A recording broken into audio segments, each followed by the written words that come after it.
I'm Jamie Stangroom, and in each episode I'll track down an unsung hero of Star Wars, audition them to see if they've still got what it takes, and maybe get them back in a future installment. It's a trap! Ah.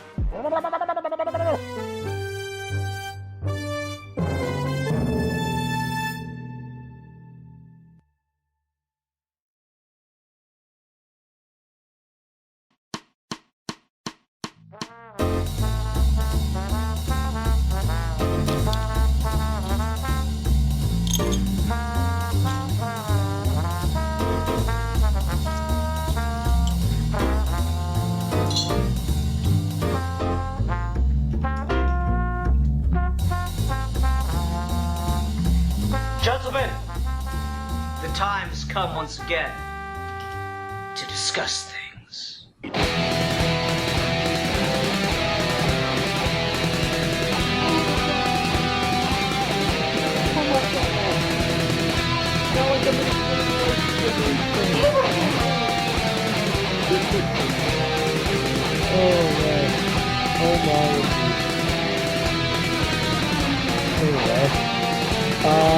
You want to get right into it then? Okay. Hi everyone, welcome to another episode of Geeky Gentlemen. I am Sid Part2. Joining me today is... Shaboa Rathgo. Indeed. And today we are going to be breaking from habit and not discussing a typical fan film, because I suppose technically it's still a fan film, right? I guess it is. Yeah, we're going to be talking about a fan documentary series, I guess is the best way to describe it, fan interview series, which just seemed like an interesting little divergence of project. I'm not opposed to doing other fan-related projects besides fan films on this. I think there's some other value out there. But anyway, before we get into all that, I want you, the listener, to know you can download episodes of Geeky Gentlemen and listen on the go. There's a link in the description to download this episode. You can download older episodes of Geeky Gentlemen by checking out the Geeky Gentlemen playlist. There's, over 300 episodes there, so, plenty to keep you entertained. Just leave a comment on an old episode, and I'll upload it to the downloading website for you, so you can do all that jazz. Alright. Anyway, Rasco, what are we talking about this week? Today we're talking about these all the actors you're looking for. Indeed we are, and we're also going to be talking about Rasco's scrolling mouse sound. Oh, I'm sorry. Yes, this is a series, fan-produced series called These Are the Actors You're Looking For. How would you describe the series, Rasco? So you got a Star Wars superfan who pretty much tracks down an actor from Star Wars, goes out or arranges a Skype call, talks to him a bit, and you learn shit. Yeah, pretty much. That's the bare bones of it. This is just a really neat idea for a series, would you agree? Yeah, especially specifically for Star Wars. Mm-hmm. What I like about it and what was missing from your description is when you say actors from Star Wars, you think, okay, so like Harrison Ford, Mark Hamill, and I'm sure he would interview them in this series if he could get them, but that's not like his primary target for interviews. He's trying to get these just, I don't want to call them nobodies because that's insulting, but these people that have been completely forgotten to have ever been involved in the Star Wars series. These actors who are in half a second of a scene but yet have a really interesting insight into the production of the movies. Exactly. And so that is why I mentioned that it's specifically good for Star Wars, is because not many things besides Star Wars could you find a almost nothing character that people care about so much but don't know the actor. Yeah, that's a really good point. Everyone loves Boba Fett, no one knows the actor's name, right? Yeah. Yeah, I really do. It's just a really brilliant concept. And that's not to say he doesn't have some bigger names. I mean, I would think, you saw it in some of the teasers, and it just hasn't been posted yet, but he got an interview with Billy D. Williams, apparently. Yeah. And, like, that's just cool. I don't know, it's just neat. Yeah, that is what I had to say. It is a neat idea. Thank you for piling on with that, Rasco. You're welcome. Indeed. Okay, so what was your favorite episode of the 6 episodes posted thus far as of the time of this recording? My favorite episode was probably the Jar Jar one. Mm-hmm. Because that's the only one where, like even though Boss Nass isn't, like, a character people like, people don't specifically mention how much they hate him. Mm-hmm. Jar Jar is the only character of the interviews where people just fucking hate Jar Jar. Yeah. And it's not like the guy in the interview isn't aware of that. That is really interesting that you have this guy who's had to deal with a lot of bull crap from fans. I'm like, don't get me wrong, I think Jar Jar is a terrible character to be in the movies, but I don't hate the actor for playing him. No, I have no... Yeah, in fact, I was like, you know what, someone should... I know he doesn't seem to be necessarily that much into acting in film anymore, but I'm like, this guy would be great in just, like, a movie. Put him in a movie, please. It's like, let's just do that. Give him another chance, people. There's, like, a second interview. And I did watch that one, but I'm saying, like, specifically he needs to be back in, like, a science fiction property. That would be cool. Like, I was really thinking about, like, you could cast him as, like, a colonial marine. Oh, that'd be cool. I don't know why I thought of that, but while watching it, I always am trying to think, like, ooh, what is this actor? What's, like, a cool thing that you could put them in? And yeah, he should be a colonial marine. There you go. Yeah, Ahmed Best played Jar Jar, and he's, like, apparently working on a series with Seth MacFarlane called Two Black Dudes, so that should be interesting to see how that all goes. See if it ever comes to fruition, or if it ends up being one of those studio projects that just fades away, right? Yeah. But I don't know, it's neat to see, like, that guy's perspective, not only on what it was like to film, but what it was like to deal with all the outrage, and I think it's good that it's so long after the fact that all these interviews are being taken, because there's the legacy and the impact on these guys' lives. Like, with Ahmed Best, he talks about that. He's like, you know, George told me, people are going to be mad now, but I'm not making a movie for this year. I'm making a movie for 10 to 20 years from now. And so the kids that grew up with Jar Jar are much more okay with Jar Jar. Mm-hmm. I disagree with that, but I it's interesting to hear that perspective. Yeah, it's interesting because I actually am that kid. Like, I am that kid. When I was very young, like early elementary school, is when the prequels were coming out. Episode 3 came out when I was in the first grade. So I was the kid he's talking about. And to be fair, I never hated Jar Jar as a kid. I didn't like Jar Jar as a kid. I didn't hate Jar Jar. It's just one of those things where I've grown up, and I definitely have not grown more fond of Jar Jar. Yeah. And I've had kind of the reverse, where, like, as I've gotten older, like, Jar Jar does become more of an irritating character the older you get. That being said, like, I am that kid that when I think of, like, Jar Jar was just a part of Star Wars. Yeah, yeah.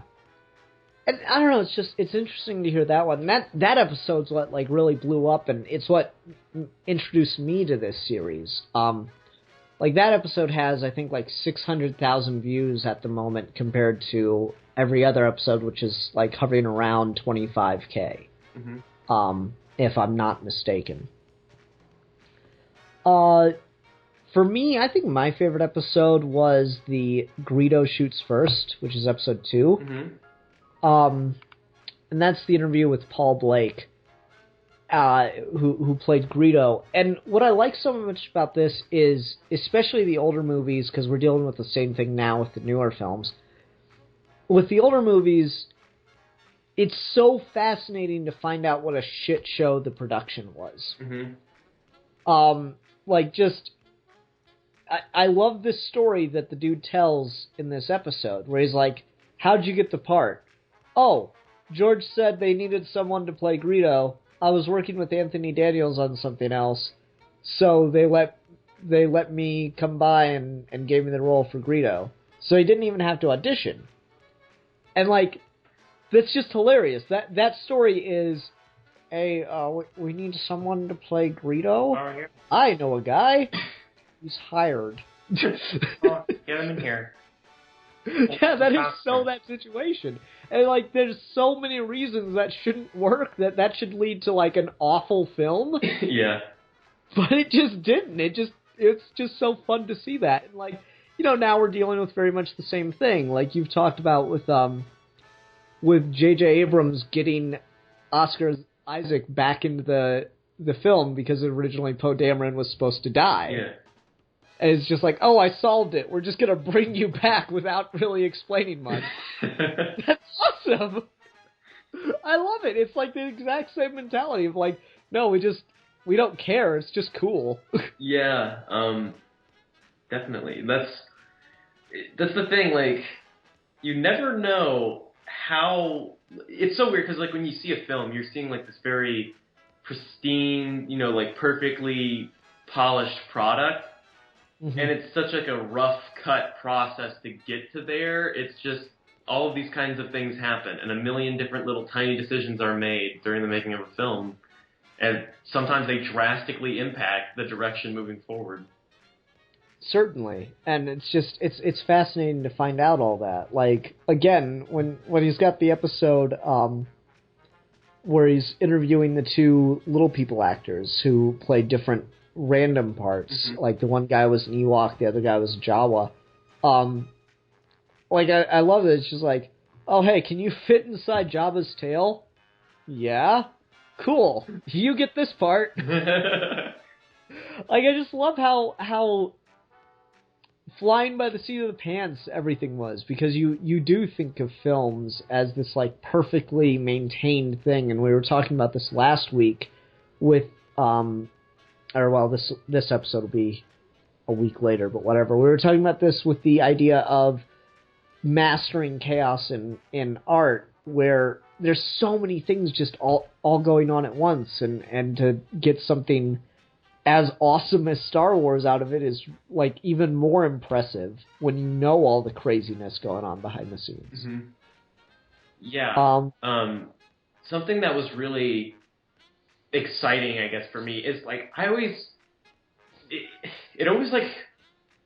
worry that like whenever I see like someone involved in a project talk about it behind the scenes, that they'll just seem very like uneducated on the thing that they took part in. Uh-huh. Something that really was like pleasantly surprised me about everything is that like the people actually like had a lot to say and very clearly knew what they were talking about. Every single person had a lot of things to say. And it was like they very adequately understood Star Wars, and also kind of they understand the fan reaction to everything that went on. Like the stuff that we know, they're as up to date on like public perception of the property as the interview. Yeah. Not yeah, like disconnected really from like the cultural like zeitgeist of Star Wars. That's what's really awesome about it. And there's so many fascinating things, like with Brian Blessed, who played Boss Nass, and I'm trying to use the actors' names. I've just got to jump around the episodes to find all of them. But Brian Blessed, who played Boss Nass, rather, he talks about how, you know, seeing what Jar Jar was doing, he was like, I gotta warn you, you don't want him doing certain things over the dialogue, mm-hmm. because it steps on things, it ruins the pacing. And I'm of the opinion that one of the biggest problems with George Lucas what with the prequels was no one questioning George Lucas or no one willing to give him advice anymore. Mm-hmm. And that's just an example of like one of the few people who are willing to say anything. But at the same time, Brian's not obviously objective, because as like shocking, I suppose is the word for it, as his shit is, that's not appropriate for the tone of that scene.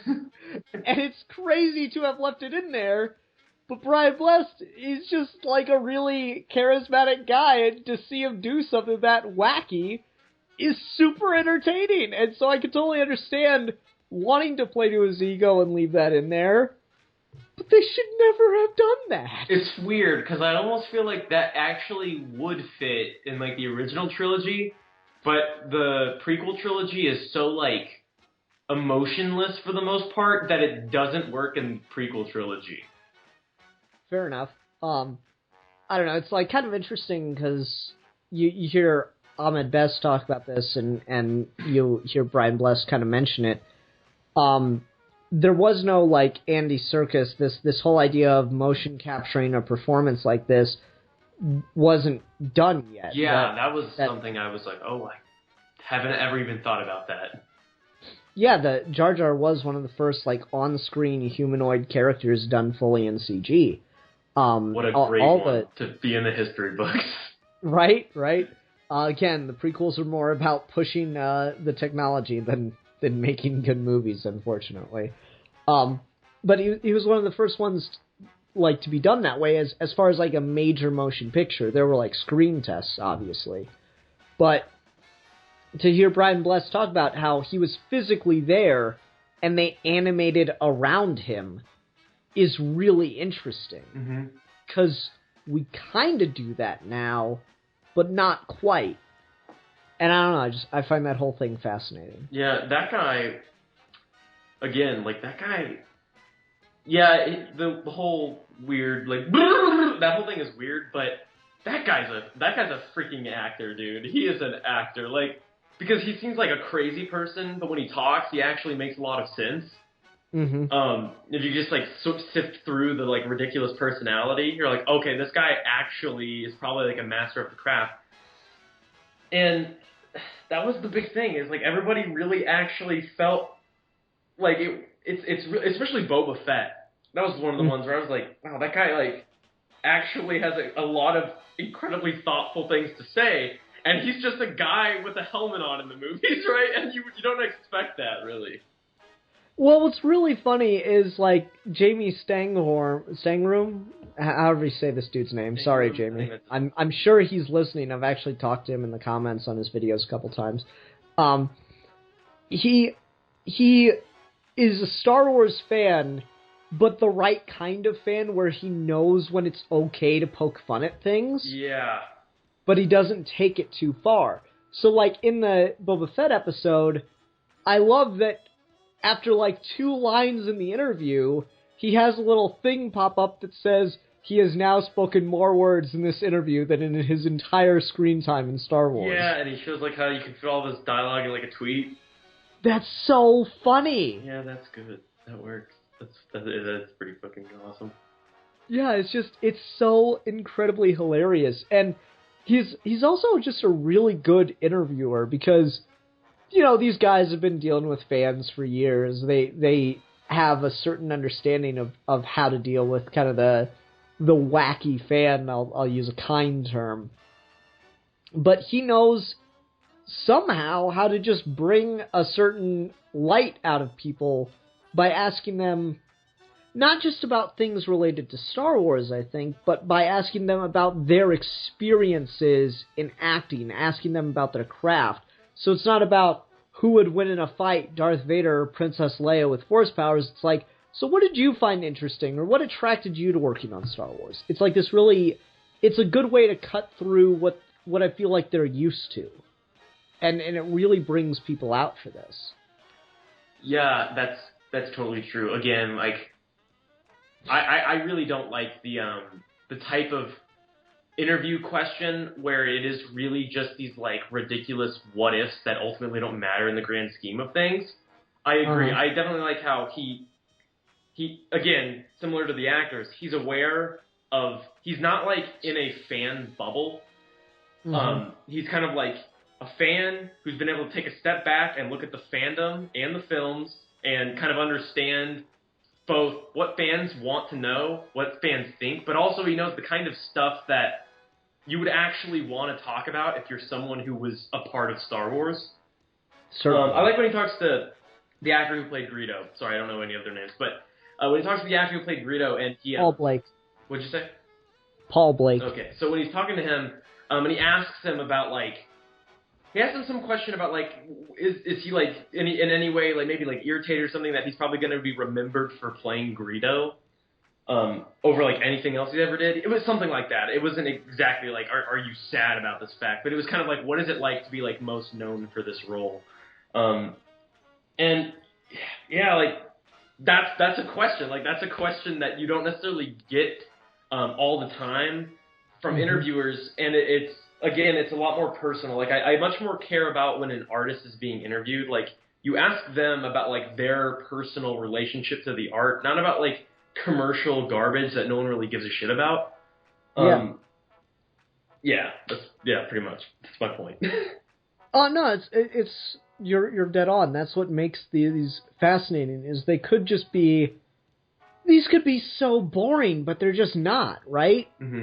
Like, I would never think that I would be fascinated to hear an interview with the guy who puppeteered Jabba the Hutt's tail. But he just knows how to make it so much fun and to just bring, like, a real cheer out of some of these guys that, you know, like, I'm sure they're professional, and I'm sure they're still kind and stuff when they're at these convention signings and everything. But you hear stories about how sometimes actors on the convention circuit kind of get annoyed with fans and stuff. And so it has the potential to be either really mean-spirited or really boring, because they'd just be like, okay, yeah, I was doing this thing, or I was doing that thing. But he knows how to get at them and make them come out about things that just are inherently interesting, and that's great. Yeah, it feels like he asks a lot of questions that you couldn't just, like, think of on the spot. Like, they're very well-prepared questions for individual people, like, specifically for the different individuals. Yeah, like, you can tell he's not just going to conventions and running across these guys. He's, like, actively planning these. Yeah, like, what Tarantino character would you want to have team up with, Vader? Like, that's not a question that needs to be asked. But I hear questions like that all the time. And I watch so many, like, interviews with actors for movies, and, like, questions like that bother me so much. Yeah. But, I mean, to be fair, it's not like those things aren't there, at least in subtle ways. No, yeah, but it's a lot more clever. It's a lot more clever. Like, in the Boba Fett interview, he asks him, so would you come back for Boba Fett? And he's like, I don't really think, I think I'm too old. I'd do it if I were 26, but I think I'm too old. The torch has to be passed on. And so he's like, well, here's these people that have been rumored or petitioned for it. What do you think? Like, Daniel Radcliffe wants to do it, and Angelina Jolie wants to play Boba Fett's wife. What do you think of that? And he's like, this is that kind of fan question, but it's something that you do actually want to hear this person's opinion on. Yeah, it's specifically important for that actor to answer this question. Yeah, and same with, like, the Ahmed Best talking about Darth Jar Jar, which is fucking hysterical. I don't know if you watched that video. He did, like, 2 or 3 interviews with Ahmed Best about Jar Jar. It's really funny. I saw that video. I watched the one where he was talking about, like, his music career and his, like, all of that stuff, and that was really cool, actually. Just to see, like, what he's doing besides being Jar Jar. Like, what else does he, like, talk about his time with? That's actually pretty cool. But I also watched the one with Gold Leader. Oh, yeah, about the resurrection in Rogue One. Yeah. Okay, well, this actually does bring me up to, I think, my biggest complaint about the series. His channel is filled with all these really interesting interviews, including the final interview with Eric Bowserfield, the voice of Admiral Akbar, but they're not part of the official series, and I cannot for the life of me figure out why. There's seriously nothing in those other interviews on the channel that, in my mind at least, does not make them appropriate for the other episodes. He still does in most of them at least, the quote-unquote audition. I don't understand why those aren't in the playlist. Yeah, that's true. I don't know. It's one of those things where it's like, I don't even really think about it because those videos exist on the channel. But you're right. Like, as like a final product, it probably does make sense to have those in there.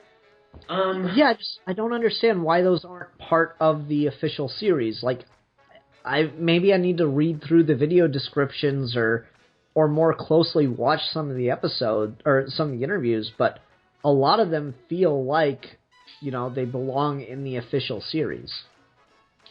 And I want to be able to link people to this playlist and not also say, oh yeah, and go check out their other videos for other episodes. Mm-hmm. I just feel like all the episodes should be in the playlist. Because you cut out you cut out the intro and the outro. This could very well be a documentary. Yeah, it could. And to not have those as part of the playlist is strange to me, not as part of the official series is strange to me. It could be a thing where, like, maybe after he has, like, a certain idea in his mind of, like, when it's, like, an appropriate time to, like, combine it all into some sort of documentary type thing. I don't know. Like, that could just be, like, an end game. Like, he's just, like, stockpiling all of these things, at the same time wants to have, like, at least some finished, kind of, like, polished product to show. And then, like, maybe after a while he'll, like, put it all together on some sort of thing. And I don't know. I mean, that's fine, but this is a thing that's clearly meant to be on the internet. Yeah, you're right about that as well. Especially with the audition parts. This is clearly meant to be something that's supposed to be fun to be able to watch on the internet. And again, it's not like the things that in my mind at least make the episodes are missing from those other interviews. So you said you watched one of the other ones with Ahmed Best and the one with Gold Leader. Was that the only other interviews you watched? I might have watched one other one. I'm trying to think of what it was. Hold on, let me go to the channel and see, because those might have been the only other two that I watched. Mm-hmm. Like, there's a ton of them. It's basically, like, 90% of the videos on his channel are just, like, either whole interviews or excerpts from interviews. Click on it. I don't know. It's just strange. Oh, yeah, I watched the Akbar one, the Admiral Akbar one. Yeah, that was a cool one. Yeah. One thing that I thought was really cool about the one with... I also watched the one where the guy, the Rebel Scum actor says Harrison Ford slapped me. Yeah. But the actual actor who was in the Darth Vader suit, I thought was really cool is that he talked about how, like, he recently had, like, recorded the dialogue for Darth Vader. Yeah. Because I actually was like, oh wow, like, his voice actually it's obviously, like, it's a different voice, but actually sounds in certain ways like Darth Vader. That's not the same thing, because it's not James Earl Jones' voice, but he kind of sounds like Darth Vader now. And I'm almost like, oh, I actually really like this guy's voice. Like, that'd actually be cool to hear him as Darth Vader in the suit. Like, that's pretty cool, actually. Yeah, like he said, he did lay down some tracks for that, so I'm curious to see when that gets released. Again, I think it's a really brilliant idea for a series, so it's kind of disappointing not to see all of it contained as part of the series, right? To some degree, yeah. Yeah. That is my biggest complaint about this, but I want to talk about my favorite thing here. Because it would be fine and still entertaining to just have these guys giving their insights into the making of Star Wars and all this stuff. That part is great. It's the bread and butter of the series. Those fucking auditions, man. Those are so fucking ridiculous. Yeah. And I love it. It's like the best part in the dumbest way. Yeah. I mean, come on, Jar Jar Binks. And he got fucking Ahmed Best to do the Jar Jar voice and the Taken speech at the same time. Yeah, that was actually, like, perfect. Like, that was just perfect. It's so fucking silly. I just love it. It's so ridiculously silly, and it's hilarious. Like, he gets Brian Bless to do Boss Nass doing the speech from fucking Highlander. How is that not the greatest thing ever? It's great. It's great! Oh, I don't know. I think it's absolutely hilarious the way he gets... You know, again, it's just one of those silly things that it shouldn't work, and the actors have every right to get completely annoyed and blow him off, but they do it, and it's hilarious. Yeah, I really thought the Greedo one, Yeah, or like the Greedo firing range part where he shoots the Han Solo cans that have a bounty on them. Yeah, I just want to point out the actor when he says his line before he shoots is actually great. Like, that is an actor. Like, that guy is an actor. Yeah. Like, just the way he delivers that line is perfect. He's great. I mean, that's the other part about it, is it's not like...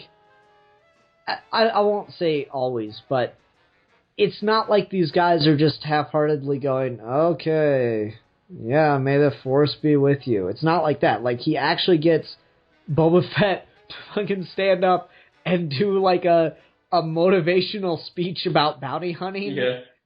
And with all these stupid puns in it, and that's just funny.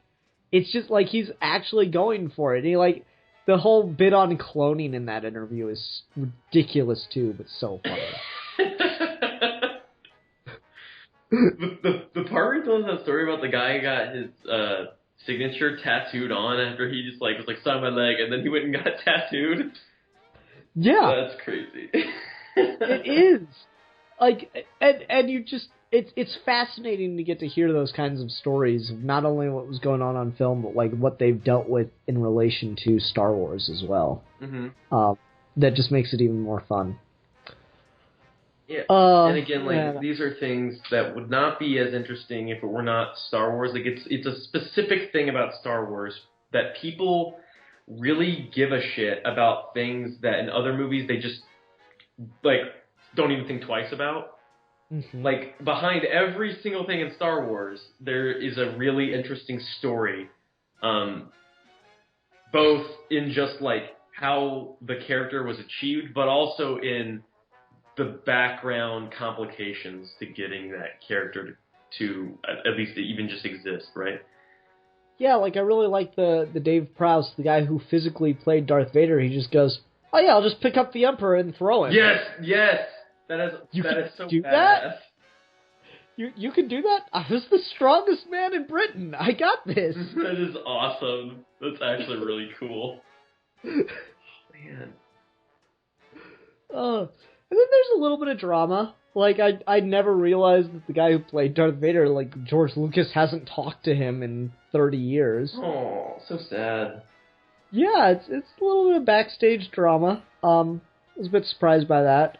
I do question if revealing details like that might not allow this to get any kind of official support in any way. We talked about the idea of this being released as a documentary at one point. And that would need some kind of approval, and you know how studios are, they don't like some of the negative stuff to be released. Yeah, it bugs the crap out of me. Yeah. That's what I want to see. I want to see, the bad stuff that you wouldn't, this isn't quite the same thing, but this is just like something I love about watching special features. When they're filming like the Peter Jackson King Kong, there's a part in that movie where they're throwing like boxes over the edge of the boat to like loosen to make the boat weigh less so they can like get it detached from this rock that it's like jammed into. And during that scene, Andy Serkis like threw a box and like fell over the side of the boat in like a net. Like crazy stuff like that. And you wouldn't necessarily hear about that. And maybe a studio would be like, oh, someone almost got injured. We don't want to have people see that kind of thing. And it's kind of the same thing with like some of the drama stuff. Like I want to see that drama stuff. I want to see the ridiculous things that went on behind the scenes that aren't something you're necessarily even proud of, but it's important history. Yeah, I agree. Not that Andy Serkis falling off a boat is necessarily important history, but it's a great story. Yeah, I agree, and that's just one of those things that makes this series kind of interesting. I don't know. I really like this. I'm really glad I found it. I subscribed to the channel. Did you? I'm going to right now, actually. There you go, Jamie. I promised I'd get you some. Can you hear this click? Hold on, listen to this click. I just clicked. I don't know if you heard it, but it's clicked. Done. There we go. Jamie, I promised I'd send some subscribers your way. There you go. You got one. Hopefully that's enough.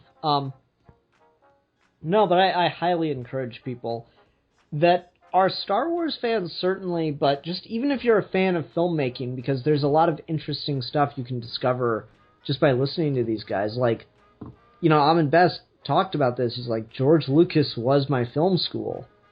And that's really fascinating. Mm-hmm. Yeah, I haven't watched that video, but I see it right here, actually. Yeah. Rarely do I subscribe to someone and then go watch all of their videos, but I did that with this channel. I think this is a fantastic channel. I hope to see it grow and grow and grow.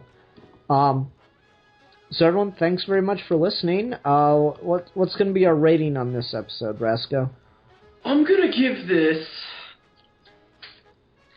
4 out of 5. What are you taking a point off for? I don't know. It's one of those things, like, I don't even necessarily have anything to say bad about it. I just don't like to just willy-nilly give things 5s. That's fair. For me, I just enjoy this so much. Like, I could do nitpicks, like, it would be nice if he had a little bit better film quality, but he's mainly getting these at convention centers, so I'm not surprised that, he's just... For what he's doing, it's pretty damn good. A lot of these interviews could just be nothing but crowd noises and whispers of the actor, right? Yeah.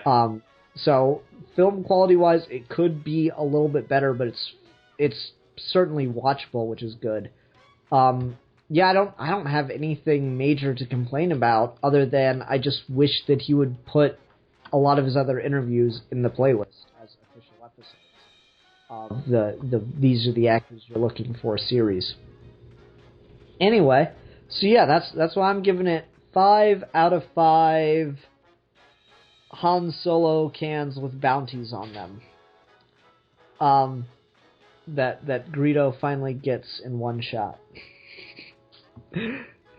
Anyway, Rasco, what are we going to be talking about next time? Alrighty, well, this is a relatively new fan film. It came out a month ago. It's got like over 200,000 views.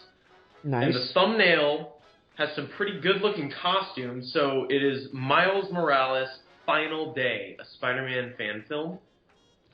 Who's the one that made this? Do you have the channel? It is Joshua Williams. Okay, I was just curious if it ended up being another Made Legit Media. That'd have been funny. Nope. What drew me to this fan film is the costumes and the thumbnail look really good. So I don't know. We saw how that worked out with the Flash, didn't we? Oh God! I don't want to talk about that. Okay. So, yep, join us for that episode next week. Everyone, thank you very much for watching. Until next time, I'm the Philosopher. And I'm that beta male cuck. And we are your geeky gentlemen. And we will be discussing things.